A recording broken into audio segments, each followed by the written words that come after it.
Welcome to this discussion on the three buckets of money in retirement. Before we get started today, my name is Robert Martin. I'm the Chartered Financial Consultant and Tax Specialist here at Zenith Retirement, also a founding member.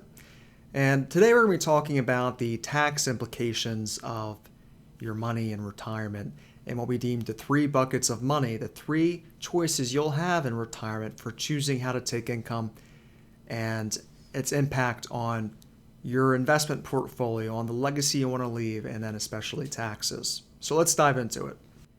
It's actually very simple, folks. There's only three types of money in retirement, three buckets of money. We have pre-tax money, like your 401k or IRA. We have after-tax money, which is an investment account or a brokerage account where you put money in you've already paid tax on, or you have the tax-free bucket, which is where your Roth IRA would be, or your Roth 401k. Now, what I want to show you is that these buckets can have an impact on your investments and your taxation. So to illustrate that, we're all going to assume that we own ABC Company stock over there in the left-hand corner. And this stock can really do only two things. It can go up in value, or it can go down. But all of us today, we're going to assume that we're the smartest people on the planet, and we bought ABC stock because we know it's going to go up in value. So we buy it, and it goes up in value. We hit a home run. Well, depending on where that is at, meaning these three buckets of money, will have different implications. So let's say you bought that in your pre-tax bucket. When you go to sell that stock to use the proceeds for income, because, that's the whole reason why we've saved the money, what happens here? Well, what happens is that you're going to be faced with ordinary income tax. That means you sold an investment, you took the money out for income, and you're going to be paying taxes within 7 different buckets, 7 smaller buckets. We call this the ordinary income tax system. The highest tax rate's 37%, and the lowest is 10%.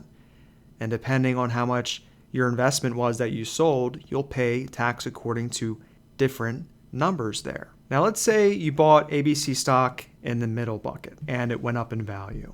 It's going to be taxed in what we call the 3-bucket system, which means there's only 3 tax rates here versus the 7 tax rates in the ordinary income system, in the pre-tax bucket. In the after-tax bucket, these 3 tax brackets are 0, 15, and 20. And remember here, these are better rates than if you were in the pre-tax bucket. It can be cheaper. So if we look at them side by side, if I bought ABC stock and I knew it was going to go up in value and I had to pay tax on it and I wanted to get the cheapest rate possible, I'd probably choose the after-tax bucket, right? Now the last bucket is the tax-free bucket, the Roth IRA bucket, and it's also after-tax deposits, just like the middle bucket, which means you pay tax on this money already and then it was invested. Now, if ABC stock went up in that bucket, there's no tax bill. And that's because all of the growth in a Roth IRA is tax-free. So all of that growth on ABC stock is tax-free. So the cheapest bucket on the way up is the Roth. The most expensive bucket on the way up is your traditional IRA or 401k. That being said, if you've invested long enough, at some point you've probably lost money or had some losers in your portfolio. Now the bad news is, folks, is that if ABC stock goes down in value, it doesn't matter where you own it, you're going to lose money. But in that middle bucket, the after-tax bucket, you can play some games. And you can utilize some tax advantages that you can't use in the other buckets. You can actually write off losses up to $3,000 a year against your ordinary income.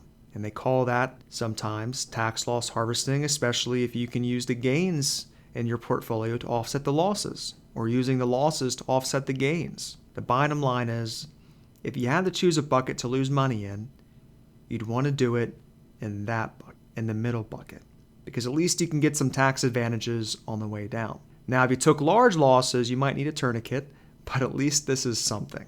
Now, I often have folks that ask me, well, Rob, what if I don't spend all the money? What if I have legacy goals and I want to leave ABC stock and everything I have to my children or my grandchildren? What if I want to give it away? How are these buckets taxed at death?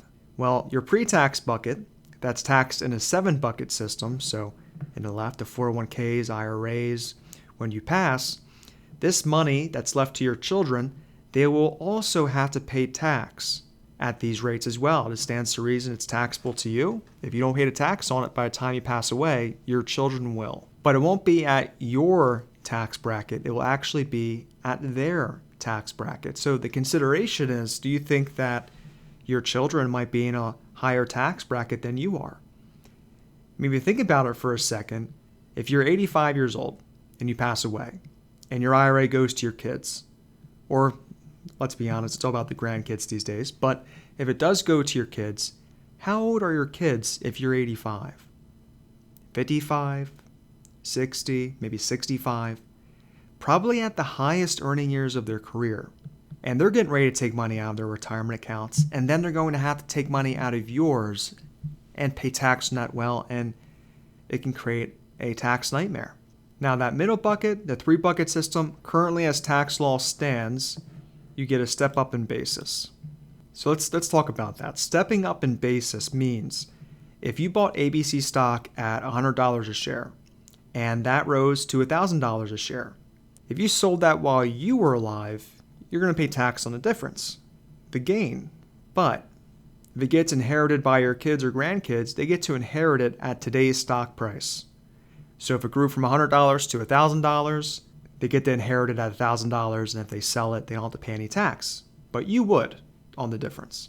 So they would have no tax liability. And as for the Roth IRA, it's tax-free to you while you're alive, and it stands to reason it's also tax-free to your beneficiaries as of today.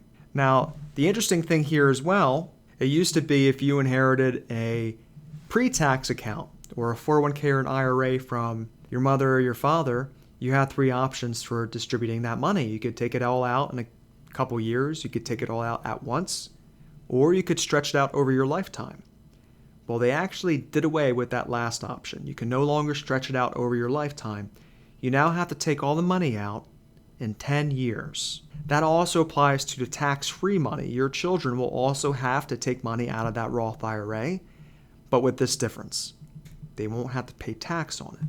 From where to position your investments from a tax standpoint is very, very important. We meet with a lot of people who just don't want to bounce their checks to the undertaker. They have a desire to leave a legacy to their family. So just leaving a pile of money, well, it's part of the planning. But where it's positioned from a tax standpoint is very, very important. Lastly, another important thing, risk.